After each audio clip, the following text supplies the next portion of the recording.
Alright guys, back here at Locals and we're doing a recap on Case Tournament winner Mitch once again. Back at again with his favorite deck. Yeah, I got won another case with Blue Flare. Oops.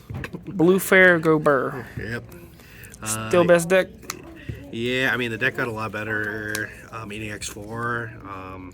And it actually has like some decent matchups in BT13, like with just some extra text and stuff like that. So yeah, I figured why not? I mean, it's the deck I'm most comfortable with. So I was like thinking about playing Mirage, but I was like, nah, I'll just play Blue Flare because this is just much easier, and I already know how everything works. So what kind of eggs we got? all right, so just one baby doe, and then 4 of the Wanyamon. Like, this is just the best egg. I don't know, I put a 5th egg in there just in case for the grind game, but Wanyamon is definitely like the best egg by far. Did you draw? Yeah, it just draws one when you have a Tamer in play, and this one draws one if your opponent has 2 or more Digimon in play. But I mean, it comes up, but not as much. So let's just start on the deck. We'll just start with the rookies. It's the best rookie in the whole deck, 4 Gaussmon. This card is insane. When it dies, you just play a level 4. Obviously nuts. And then new addition to the deck, last set we got 3 more Gaussmon. This card is also insane. So when you play a card with Blue Flare in its traits, you draw a card, and then if you play a card with Twilight in its traits, you got something with cross requirements back from your grave or from your trash. So and this is anything. So if you play a Tamer with Blue Flare, you draw a card. If you play the new double Tamer that came in the set, you can draw a card and you get one back from the grave. So just like a lot of value and just a lot of draw power now, like that we just didn't have in the deck before. And then another card as well from BT11, the last rookie, is Dracomon. This card also, when you play a Blue Flare, you draw a card. It's inheritable, is when you play another Blue Flare, you gain a memory when it's underneath something. So like this is probably one of the best ones to Digivolve on top of. Not that you do it very often. Quick question, did your deck building change since the Mulligan was instated? Yeah, I did change a lot. So I mean, honestly, you don't have to like tech as much for consistency. So like when we did the last profile raid, I think I was playing like 11 rookies. Now I'm playing, as you can see, what, 9. 9 is like a good number now. 9 to 11, like 9 to 10 is pretty good. You don't really have to like play as big of a count of stuff, just because like you could always dig for more stuff. And also this deck just has like a lot of draw power and a lot of consistency. So like you're pretty much never going to brick on any hands, even if you like Mulligan. But Mulligan changed so you could just play a lot more high roll stuff and not get as punished and not open playable hands. We talked about that last time. I just didn't know if it was... Yeah, it's kind of insane. I mean, honestly, some people like it, some people hate it. I think it's decent for the game. It just makes a lot of decks that should not be good. And then next up we got 4 of the BT 10 Greymon on play, reveal top 4, add 2 with Blue Flare. If you have Kiriha, you just add a Metal Gray back. And then inheritable, if he has 2 or more Digimon and his Blue Flare in his traits, you get to unsuspend when you swing. It creates some like OTK stuff like that. So this card is really good. And this is probably the best one to play off Gaussmon, just because it digs. And then next up is 3 of the BT10 male Bergermon. This card Still playing this one, right? Yeah, it plays a Carry Hall for free, which is really good. And then the inheritable is probably the best part, because when you swing, if they have 2 or more, you can stun anything, like which is really good. And it's like unconditional, so as long as they have 2. So. And then next up, it's some of the new stuff from EX4s. Is just 2 Greymon, 2 Mailbird. This card on play makes it so you ice wall one of their guys, their lowest level, which is when they swing, they lose 2 memory. So if they're gonna go up a stack, it's a floodgate. Yeah, it's kind of a floodgate. And then this one on play reveals top 3, adds Kiriha, and then or a card with cross requirements, so like your Metal Gray, stuff like that, and it trashes the rest, so it sets up your Tamer.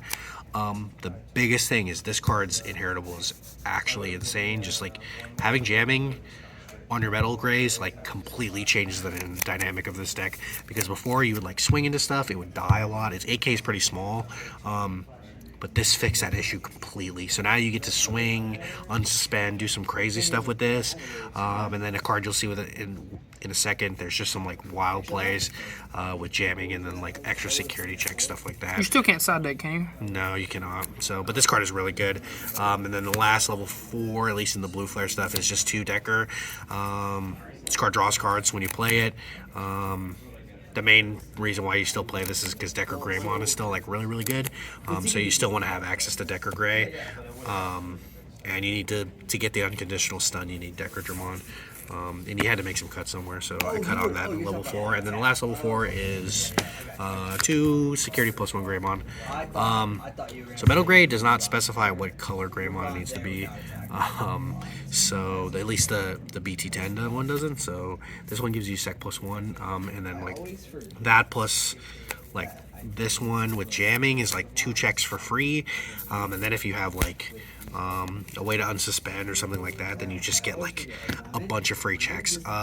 This card's really important because people will play around you after game 1 and not put 2 or more guys out, and this one creates pressure. So just getting extra security checks, having that extra pressure, even when your opponent only goes like one stack or like 1 tall stack, is really important in this deck, because like sometimes you have to just be able to put pressure on them until they can go wide, or force them to go wide. So then moving on to level 5s, like the best card in the whole deck is like 4 Metal Greymon. This card's insane. I mean, I don't really have to explain it. It's the reason why people play Blue Flare. Stuns up to 3 things, has Rush, Material Save. It's just super good. And this card actually comes up in like a combo later that I'll show you, but it's for another reason. But this card is really cool. It's just so good. And then the other level 5s is 2 of the new Metal Gray. I didn't think this card was that good at first, but then I've been like testing it in a lot of matchups. Being able to strips any 2 sources, so you can pick, which is insane. So like, I played against Cross. He cross 7 superior mode me and set it up with blocker, and I had 1 security left. But I had this in my hand, so I pushed the Gasmon up, played this, stripped the blocker, and then swung 2 checks for game. Oh, that's crazy. So like, there's like a lot of interesting scenarios with this. Rush too? It also has Rush as well. The only card that kind of sucks is this hat needs blue Greymon, so you can't do it with the sec plus 1 Greymon, but still. That would kind of be dumb though. Yeah, being able to have the sec plus 1 Greymon, but it doesn't really matter that much because there's 6 blue Greymons, so like you're okay. Mailbird, like if Mailbird is like the least one out of all of them, but and then the last is 2 Decker Greymon. I really underappreciated this card at first, just like I said last time. I don't know why, like I cut this card, and then I was looking through it the other day, and I was like, just having an unconditional stun and the armor purge is really good. Because then you just like put it on top of one of the Metal Grays, you get a swing. It's really good for memory choking because you just put 2 over, you can slide like one of the other level 4s that you don't have underneath it, just like, so if you use the sec plus 1 Greymon, you can put the other Greymon on that unsuspends, so then you like swing 2 checks, unsuspend, swing 2 checks kind of thing, which is really good. And this card, just like having an unconditional stun is really important because like there's a lot of 1 stack decks in the game. And then next, the level 6s. 2 Z Gray, which this card is like really good. You unsuspend when digivolving, and digivolves for 2 on top of something Metal Greymon. And then if your opponent has 2 or more, you gain 2 memory back, so it's free. And then when it dies, it just gets a Greymon and a male bird from your yard and itself. So basically, you tuck 3 underneath when it's deleted with save. So that one's really good. And then the last one was like kind of an interesting tech. Like I've seen some lists in Japan playing it, so I decided I wanted to test it out. And this card was, every time I drew it, was really good. It's 1 Kuzaha. So this digivolves for top of 3 on like Decker or Metal. And then when you digivolve, you get to play an option from your hand with 5 or less without paying its cost, which is nuts. And then when you do use an option that costs 2 or more, you get to play that or a level 4 out from underneath a Digimon without paying its cost. So you basically get to like slam an option for free, and then play one of the level 4s out. So like you could play the Greymon out, dig for 4. You can play the Mailbird out, play Kiriha for free, or grab a Metal Gray back. You can, there's just a lot of options with the level 4 that you can play out from underneath. And there's some. I mean, I ended up killing my opponent with this card on a crazy combo that I can talk about later. But and then moving on to the Tamers. So I played 1 Triple Kids. This card is really good. I wanted to play more, but like there's just not space, and it has blue flare in its trait, so you can add it off stuff, which is good. And getting the extra draw and the extra memory does come up sometimes. And then 3 of the memory set are Kiriha. You just went down to 3 because like it's good, and you want to see it every game, and it sets you to 3, but it's not as important. And this kind of like supplemented the 4th one. So, and then the last Tamer is probably the new one. This card is really important to the deck now because the EX4, so Kiriha Nene, it's treated as Kiriha all the time, so you can play it off your Blazing Memory, you can play it off of Mailbird, you can play it off all that stuff, which is really good. And then if there are 2 or more Digimon in play, it doesn't have to be on your side or your opponent's side, just in general, you gain a memory from this. The big thing is this card, when you're Digicrossing, you can tap this and you can use a material from the trash. One from the trash and then 1 from underneath one of your guys. So That's pretty good. yeah, so there's a lot of like it's not as bad now if your Mailbird gets hit in security on the first check, then you can use this to grab it back or the stuff like that. So it really supplements some of the issues that the deck had where like if you didn't have a save at the time or your guys got trashed or whatever, you really didn't have any access back to them. This gives you that access back to them. And just being able to get them back in rotation, because once they're back under a cross guy, like most of the time they're going to get material saved and then put back underneath one of these dudes. Moving on to the options, 4 Blazing Memory. This card's like the best card in the whole deck. I don't really need to see anything about it. Reveal top 6, play Kiriha, and add 2. This counts as Kiriha, so you can play this off of it too. So now there's just 7 targets in your deck to hit rather than 4. Which is really good, and then pop 2 for 2 memory later. And then the 2 Sorai. This card's specifically teched for Shine and Royal Knights. It's also really good in general, but it's tech for those because the Marcus can't swing and none of the Royal Knights can swing, so it can give you that turn to just not die to them when they make their big play. And then if you Sorai, they make their big play, then they have a bunch of dudes on board and you can end up stunning all of them with Metal Gray if you play it correctly. So this card's really important in those 2 matchups. Like Marcus can't swing, which means they can't do any shenanigans with that, and then the Royal Knight stuff is just insane. So this is like the best way to deal with it. I'm probably going to go up to 3, depending on how much more I see, but I'll have to make a cut somewhere. It might be this card, but I don't know, I kind of like it. So, and then the last 2 options is Ice Wall. It's a blue deck. You play Ice Wall, and then Kaiser Nail.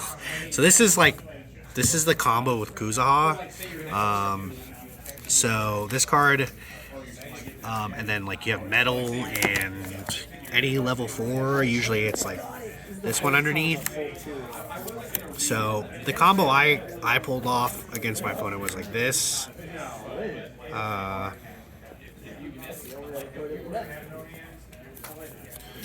So like I put this on top, right?